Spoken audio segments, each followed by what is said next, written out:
Bienvenue sur le podcast Des mots sur tes mots, le podcast qui t'aide à reprendre confiance en toi pour mieux vivre tes relations amoureuses. Je suis Alexandra, coach relationnel diplômée et certifiée, et sur cette chaîne, je te partage les découvertes, les notions et les secrets pour enfin vivre une relation amoureuse stable et épanouissante. Que tu sois confortablement installé, en train de faire ton ménage ou ton jogging, c'est parti pour un nouvel épisode. Hello, j'espère que tu vas bien.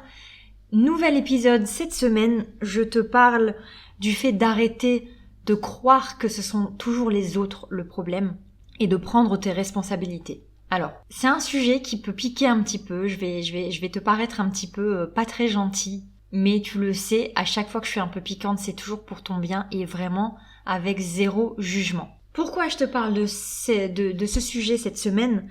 C'est parce que, comme d'habitude, je le vois et en fait, beaucoup d'entre vous viennent vers moi et pensent, même sans être cliente, les gens en général pensent, quand ils me parlent de leurs problèmes relationnels, dirigent vraiment le discours sur l'autre. Et en fait, tout vient de l'autre, c'est l'autre le problème, c'est lui qui est comme ça, c'est lui qui a fait ça.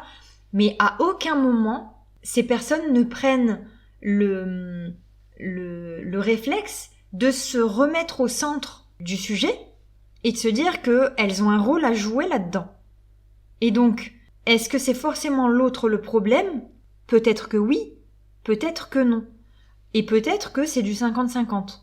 Donc, ce qui va se passer si tu refuses en fait de voir que toi aussi tu as une part de responsabilité, c'est que tu laisses les cartes dans les mains de l'autre. Et en fait, tu te sens frustré, tu te sens sans moyen de te sortir de cette situation, et donc pour toi, la seule situation, ou les deux options qui te restent, c'est soit subir et rester, ou soit partir.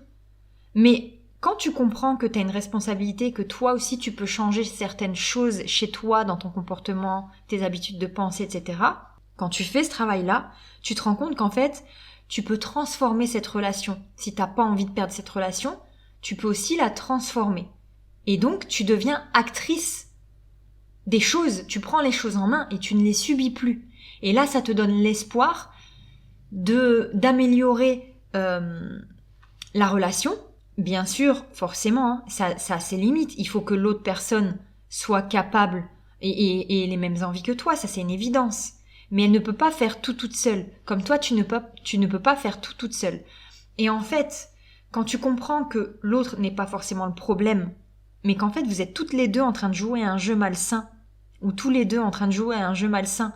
L'idée, il faut pas non plus attendre que ce soit l'autre qui comprenne que les choses aussi peuvent changer, que, en fait, tout le travail de compréhension que tu es en train de faire, faut arrêter l'utopie de penser que l'autre aussi va faire ce travail-là. Je m'explique. En fait, si je prends l'exemple du couple, s'il y a une dispute, s'il y a une mésentente, nous on fait, tu vas faire ce travail, tu vas essayer de comprendre où est ta responsabilité, où se trouve la part de responsabilité de l'autre, etc. Mais en réalité, t'as qu'une envie, c'est que l'autre aussi fasse ça et se mette à ta place. Or, naturellement, elle est comme toi et elle va pas forcément le faire. Elle va rester sur ses positions, elle va rester campée et il faut bien une des deux personnes, qui s'ouvre à l'autre et qui soit apte à ouvrir la discussion et donc à tendre la main en fait finalement. Et donc quand tu fais ça, tu crées quelque chose de nouveau dans la relation, tu permets des choses nouvelles. Pour en arriver là, il faut encore une fois et comme toujours mettre son ego de côté et ne pas attendre que ça vienne de l'autre. Et faire le premier pas en fait. Donc quand t'es capable de faire ça, t'es capable de comprendre que t'as pas forcément tort, t'as pas forcément raison, et c'est pareil pour l'autre. Mais juste que vous devez vous accorder, que vous devez apprendre à vous écouter vraiment activement et pas juste entendre. Vous devez apprendre à vous écouter pour respecter au maximum ce qu'est l'autre et en même temps se respecter soi-même. Et c'est ça qui est hyper difficile dans la relation finalement. Mais si tu fais pas cet effort-là, tu vas te retrouver à te mettre à dos tout le monde. Il y a des gens qui sont comme ça. Je suis sûre qu'on a tous dans notre entourage cette personne qui se met à dos tout le monde, pour qui les autres sont toujours le problème et qui ne se remet jamais en question. Et ça, franchement, c'est une horreur. C'est insupportable. Elles aussi ont leur part de responsabilité dans ce qui peut se passer. Donc, si c'est ton cas, si tu te rends compte que tu as du mal en fait à te remettre en cause finalement, essaye de prendre un peu de recul. Souvent, l'exercice que je fais faire à mes clientes, c'est voilà, regarde la personne que tu es, sors de ta personne et regarde-toi, observe-toi, agir, penser, parler. Qu'est-ce que tu penses de cette personne? Qu'est-ce que tu penses de son comportement, de ses paroles, etc. En fait, comme si tu regardais l'autre et que t'as tellement de facilité à regarder l'autre dans ses défauts qu'il faut à un moment apprendre à se regarder nous-mêmes dans nos défauts. Donc, c'est ce que j'invite beaucoup de mes clientes à faire. Et souvent, cet exercice-là permet de réaliser que ah oui, en fait, je ne suis pas parfaite, je suis même des fois un peu contradictoire, je peux être amenée à ne pas me comprendre, et donc forcément, c'est normal que l'autre ne me comprenne pas en fait. Et là, on assainit un petit peu la relation, on calme un petit peu la pression qu'on a parce que c'est souvent cette idée d'injustice et ce ressentiment qui fait que, en fait, on est en colère contre l'autre et on se sent pas compris. Mais quand on prend du recul et qu'on s'observe, bah d'un coup on comprend un peu mieux l'autre et on comprend un petit peu mieux la manière de fonctionner de l'autre. Et ça c'est hyper important. Voilà un peu ce que j'avais à dire pour cet épisode où il était un peu coup de pied aux fesses. Il y a des rubriques dans les épisodes. J'aime bien mettre des coups de pied aux fesses mais toujours gentiment, tu le sais, j'espère que tu me fais confiance là-dessus. Mais ouais, je trouve hyper important des fois de parler des choses qui sont pas forcément agréables parce que ça permet tellement de choses positives par la suite que, enfin, ça te remet les idées en place en fait et ça te permet de réaliser que c'est pas parce que tu fais le travail de coaching que forcément c'est toi qui est la victime tout le temps ou qui a raison, qui est pas comprise tout le temps.